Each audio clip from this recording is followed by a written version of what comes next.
বর্তমান ভারতবর্ষে চালিছে নির্বাচনের মহাপর্ব। এই নির্বাচন মহাপর্বরে সমস্তଙ୍କର মতଦାନ କରିବାର ଅଧିକାର ରହିଛି। ଆସନ୍ତୁ ଜାଣିବା ଆମ୍ଭର ପ୍ରତ୍ୟେକ ରାଜ୍ୟ ଓ କେନ୍ଦ୍ରଶାସିତ ଅଞ୍ଚଳଗୁଡ଼ିକର 543 ଲୋକସଭା ସିଟ୍ ସଂଖ୍ୟାଗୁଡ଼ିକ। Uttar Pradesh Lok Sabha seat 80, Maharashtra Lok Sabha seat 48,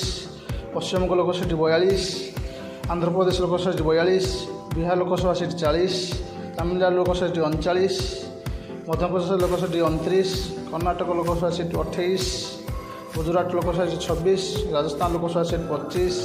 Odisha Lok Sabha seat 21, Kerala Lok Sabha seat 20, Assam Lok Sabha seat 14, Jharkhand Lok Sabha seat 14,